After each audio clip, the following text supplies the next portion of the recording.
से निर्गमन की पुस्तक उसका 7वां अध्याय और उसका 14वां पद से आगे पढ़ेंगे। तब यहोवा ने मूसा से कहा, फिरौन का मन कठोर हो गया। हमने बात किया था आपसे कि यह कठोरता क्यों हो रही थी। मूसा को ठीक करने के लिए, मूसा को मजबूत करने के लिए, मूसा में दम भरने के लिए। मूसा को अभी 40 साल का जीवन बिताना था। परमेश्वर ने, यीशु मसीह ने कहा कि संसार में तुमको कष्ट होता है, घबराओ नहीं, मैंने संसार को जीत लिया है। फिरौन का मन कठोर हो गया, लेकिन तुम ताकतवर बनो, क्योंकि तुमको अभी 40 साल इनको लीड करना, अभी जंगल में लेके जाना, तुम ही कमजोर हो जाओगे। आज जो आप उपवास और प्रार्थना करेंगे मित्रों, ये आपको इतनी ताकत देगा कि आपकी कई एक समस्याएं, ये आपने स्वर्ग में धन इकट्ठा किया है और अब आपके टाइम है उसको विड्रॉ करने का। केवल धन इकट्ठा करने से काम नहीं चलेगा। कई लोग इकट्ठा करके मर गए, खत्म हो गए। इकट्ठा करने के लिए इसलिए कहा जाता है कि जब जरूरत हो तो उसको निकाल लिया जाए। जी, तो कई लोग फिक्स डिपॉजिट करवाते कि इसलिए करवाते कि जब जरूरत होगी तो तोड़वा लेंगे। बेटी की शादी होगी, बेटे की शादी होगी, घर खरीदना होगा, जमीन खरीदना होगा, जब कोई तो आज जो आप डिपॉजिट करेंगे, एक ना एक दिन आपको जरूरत पड़ेगी उसको विड्रॉ करने की। और इसलिए आज डिपॉजिट कीजिए, स्वर्ग में धन इकट्ठा कीजिए, ताकि जब जरूरत पड़े, जब आप बीमार पड़े, आपको कोई आर्थिक तंगी हो जाए, किसी मुसीबत में आप हो जाए, कहीं फंस जाए आप, आपके पास ताकत रहे विड्रॉ करने की और उससे आप पेमेंट करेंगे। Praise the Lord. अब सुनिए, तब यहोवा ने मूसा से कहा कि फिरौन का मन कठोर हो गया है और वो इस प्रजा को जाने नहीं देता, इसलिए बिहान को फिरौन के पास जा, वह तो जल की ओर बाहर जाएगा। और जो लाठी सर्प बन गई थी उसको हाथ में लिए हुए नील नदी के तट पर उससे भेंट करने के लिए खड़ा रहना और उससे इस प्रकार कहना कि इब्रियों के परमेश्वर यहोवा ने मुझे यह कहने के लिए तेरे पास भेजा है कि मेरी प्रजा के लोगों को जाने दे, जिससे कि वे जंगल में मेरी उपासना करें, और अब तक तूने मेरा कहना नहीं माना। यहोवा यूं कहता है, इससे तू जान लेगा कि मैं ही परमेश्वर हूं। देख, मैं अपने हाथ की लाठी को नील नदी के जल पर मारूंगा और वो जल लहू बन जाएगा, और जो मछलियां नील नदी में हैं वे मर जाएंगी। और सड़ी मछली का जो बदबू होता है वो बहुत बेकार होता है।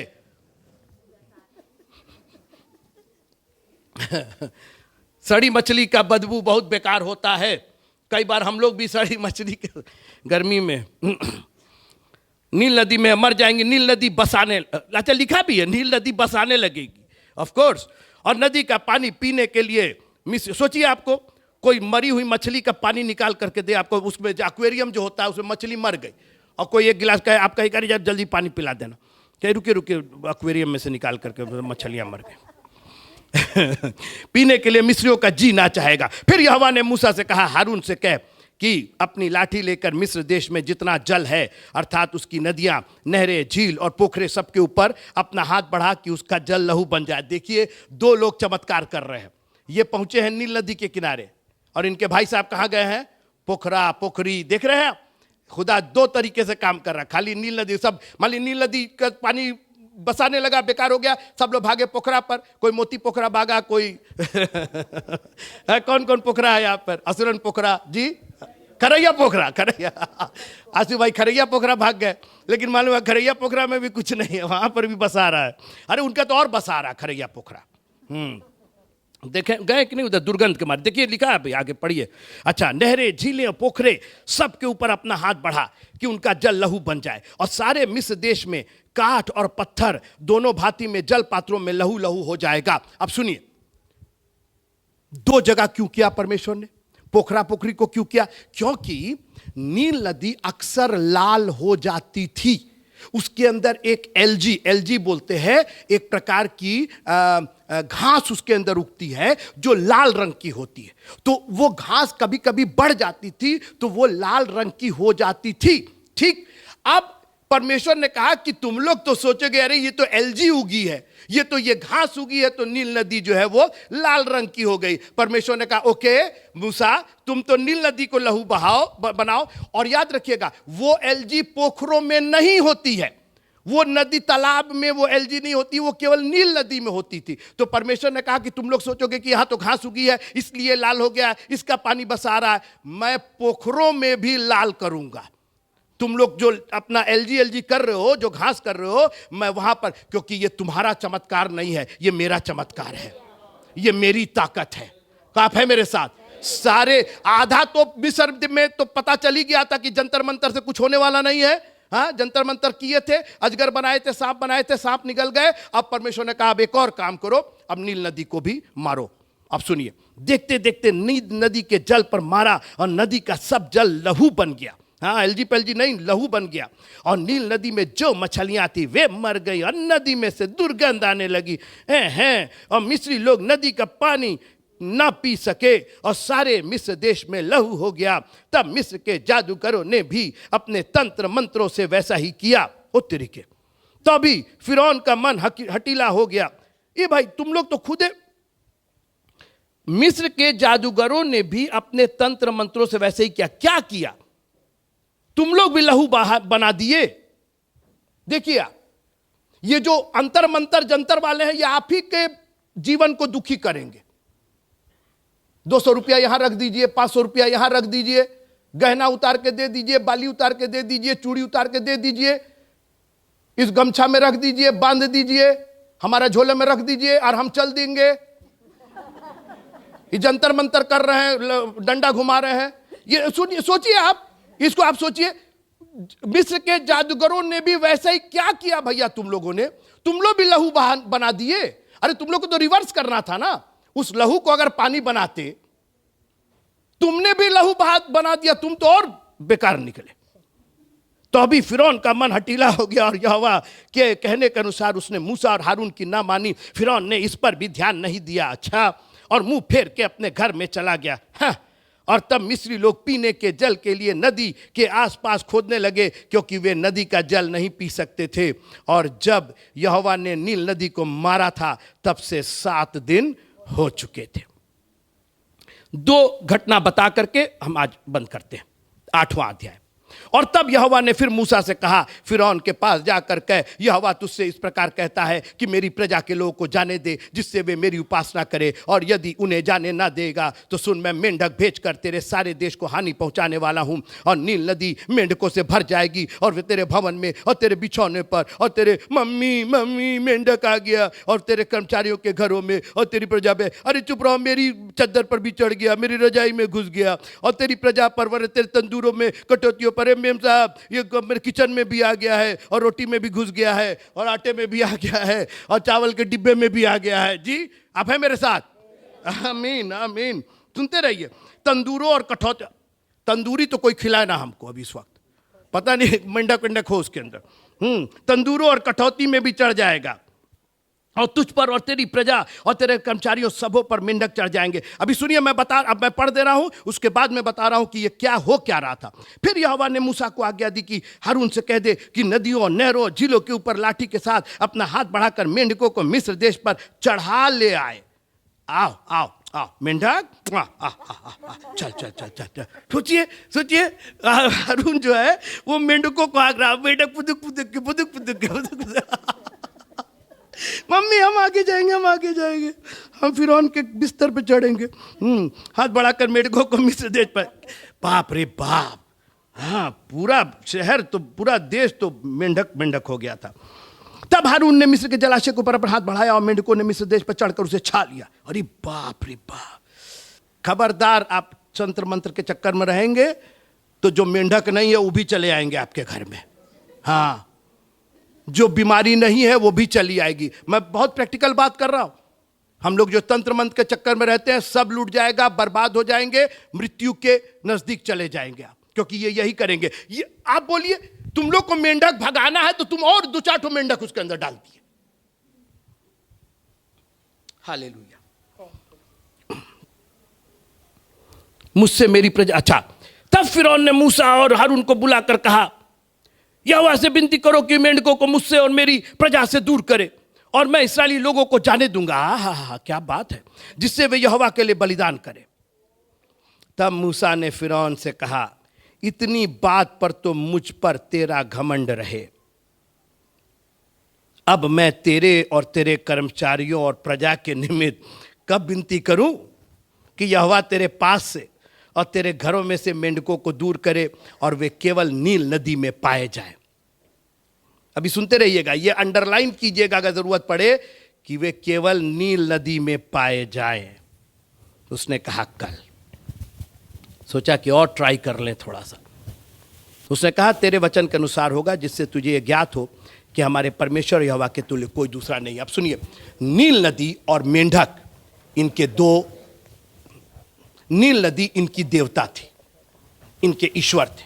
मिस्री लोग नील नदी की पूजा करते थे, और पूजा करने के वो इसलिए थे कि वही मिस्र देश पूरा रेगिस्तान है, पूरा रेगिस्तान।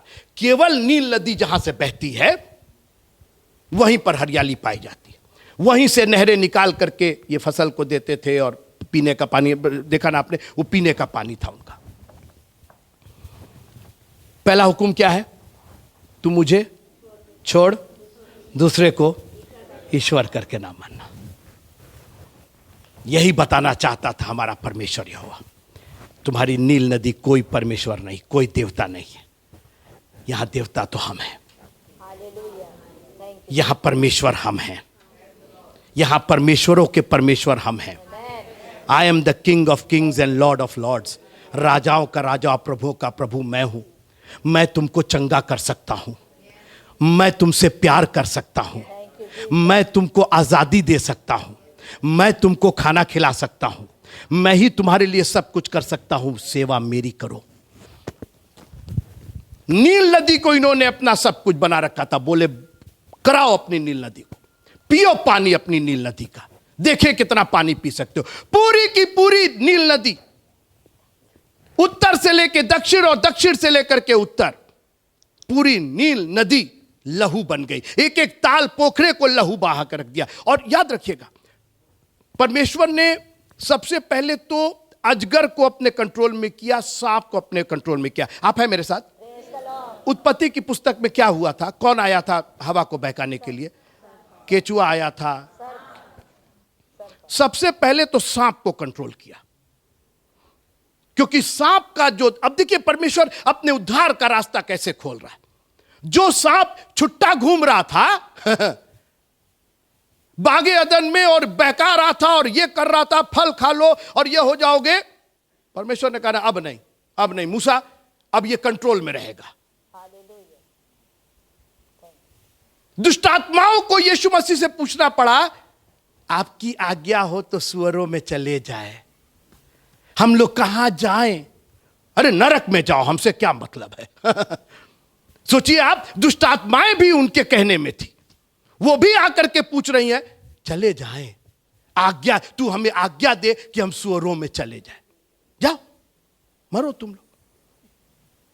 हमारे प्रभु के पास दुष्टात्माओं को भी कवर करने का, कंट्रोल करने की ताकत है, और वही ताकत हमको और आपको दिया है मित्रों। उसने अपने शक्ल और सूरत में हमें बनाया है।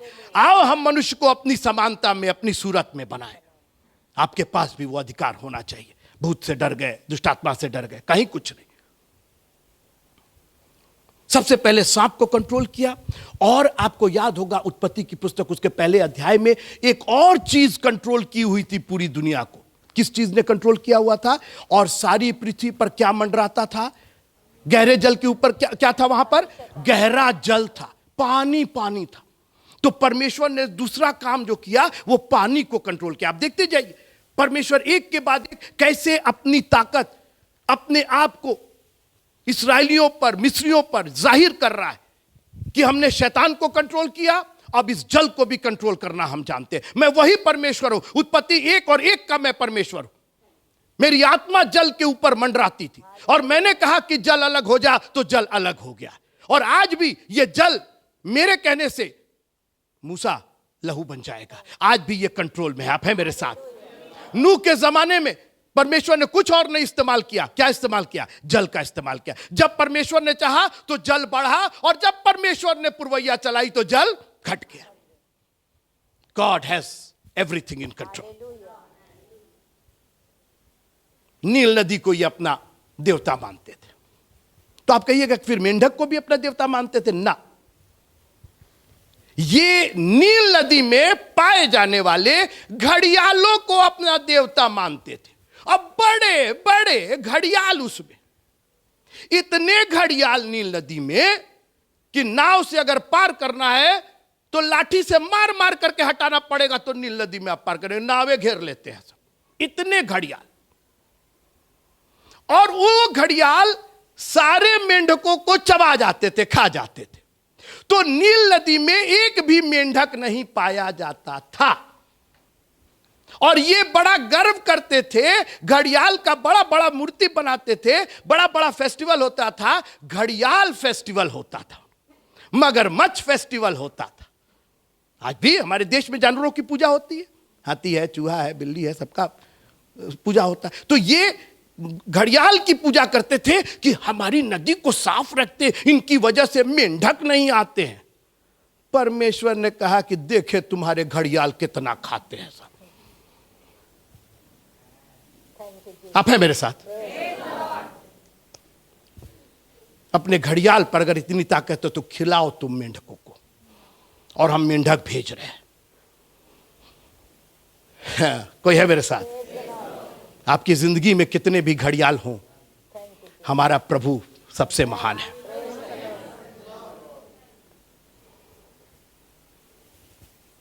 एक लैंग्वेज में उसको लिब्यातान बोलते हैं। अय्यूब की पुस्तक में आपको मिलेगा लिब्यातान। जो बड़ा वाला घड़ियाल होता है उसको लिब्यातान बोलते हैं। और परमेश्वर ने पूछा कि क्या तू लिब्यातान को यानी घड़ियाल को कंट्रोल में कर सकता है?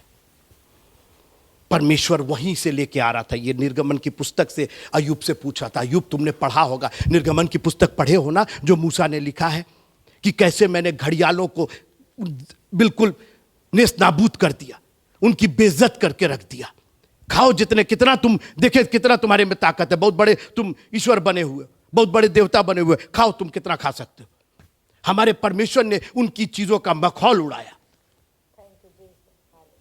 क्या तू लिब्यातान को कंट्रोल कर सकता है? नहीं कर सकता है तू, मैं कर सकता हूं। और भेज दिया पूरे देश में, पूरा देश फ्रॉग फ्रॉग फ्रॉग। मैकडॉनल्ड में जा रहे हैं तो भैया फ्रॉग बर्गर मिल रहा है। मुझे छोड़ कोई दूसरा ईश्वर नहीं है। ना तुम्हारे घड़ियाल, ना तुम्हारे मेंढक, ना तुम्हारी नील नदी। मैं ही परमेश्वर हूं, मैं ही कंट्रोल करता हूं।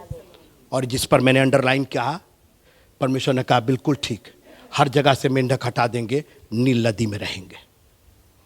खिलाओ घड़ियालों को, घड़ियालों से मैं अपनी ताकत बना करके रखूंगा। तुम्हारे देवता अंडर में ही रहेंगे। आप हैं मेरे साथ? तुम्हारे देवता देवी अंडर में ही रहेंगे। खिलाओ जितने, मैंने कहा ना कि उन घड़ियालों की वजह से अभी तक मेंढक नहीं होते थे। फिर से पढ़ देते हैं, प्रजा के निमित्त पढ़िए निर्गमन की पुस्तक 8वां अध्याय और 9वां पद पढ़िएगा जोर से। तब मूसा ने फिरौन से कहा, इतनी बात पर तो मुझ पर तेरा घमंड रहे। अब मैं तेरे और तेरे कर्मचारियों और प्रजा के निमित्त कब विनती करूं कि यहोवा तेरे पास से और तेरे घरों में से मेंढकों को दूर करे, ठीक, और वे केवल नील नदी में पाए जाएं। ठीक, आगे पढ़िए। उसने कहा कल, उसने कहा तेरे वचन के अनुसार होगा, जिससे तुझे ये ज्ञात हो जाए कि हमारे परमेश्वर यहोवा के तुल्य कोई दूसरा नहीं है। आगे पढ़ दीजिएगा। और मेंढक तेरे पास और से, मेंढक तेरे पास से, वो उंगली रखिए, तेरे पास से, फिर और तेरे घरों में से, ठीक, वहां से हट जाएंगे, और तेरे कर्मचारियों और प्रजा के पास से दूर होकर केवल नदी केवल में रहेंगे, केवल नदी में रहेंगे, केवल नील नदी में रहेंगे। काहे भाई? क्यों वहां से भी हटा दिया? नहीं, वहां से नहीं हटाएंगे। काहे कि तुम फिर घड़ियाल की पूजा करने लगोगे। अब तुमको समझ में आ गया कि घड़ियाल कोनो काम के नहीं है, सब खाली चपर चपर खाते हैं सब मेंढक। और आज भी आप चले जाइए, आज यूट्यूब पर आप देख लीजिएगा, आज भी भरमार में मेंढक आपको पाए जाते हैं। घड़ियाल भी है, दरियाई घोड़ा भी है और मेंढक भी है। परमेश्वर का नहीं हटाएंगे वहां से। कोई है मेरे साथ? देखिए, यही है खूबी हमारे परमेश्वर की कि दुनिया मरेगी, दुनिया जाएगी। लिखा है कि तेरे निकट 1000 और तेरे बाई और 10,000 गिरेंगे, लेकिन वो मरी तेरे पास नहीं आएगी। हमको खुदावंद बचा करके रखेगा। हम उसकी संतान है, हम उसके बेटे और बेटियां हैं। नील नदी के घड़ियाल जितना खाना है खाओ, हमारा परमेश्वर नील नदी में रखेगा, हमको और आपको बचा करके रखेगा।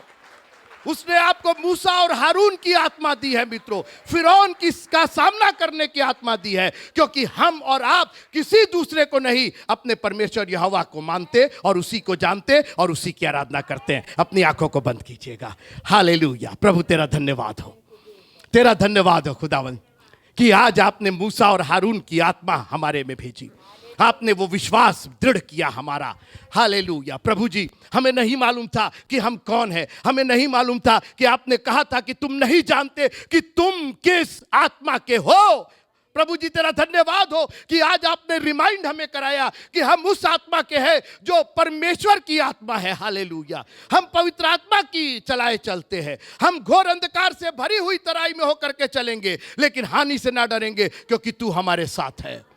तेरा धन्यवाद करते हैं प्रभु जी कि फिरौन का सामना करने की आपने ताकत दी है। ये दुनिया की विपत्तियां आएंगी, ये फिरौन के कर्मचारियों पर आएंगी, फिरौन के दरबार में आएंगी। एक जगह नहीं लिखा है कि इस्राएलियों पर ये मेंढक चढ़ करके आए, क्योंकि परमेश्वर ने अपने लोगों को संभाल करके रखा था। मित्रों, खुदावंद आपको संभाल करके रखेगा। वो आपके लिए एक उद्देश्य पूरा करना चाहता है। वो आपको फिर से लेने के लिए आना वाला है। और अगर हम उसमें मर भी जाएंगे तो अभी एक दिन जी उठेंगे। हम नहीं बर्बाद होंगे। हम उसके साथ बाबा शीता रा बाबा, हालेलुया, हम उसके साथ बादलों में उठाए जाएंगे और वो हमको लेने के लिए आने वाला है। तुम्हारा मन व्याकुल ना हो। मेंढक देख करके तन भले ही व्याकुल हो जाए, लेकिन याद रखना कि ये मेंढक और ये घड़ियाल और नील नदी और जितनी चीजें हैं वो सब हमारे प्रभु के कंट्रोल में है।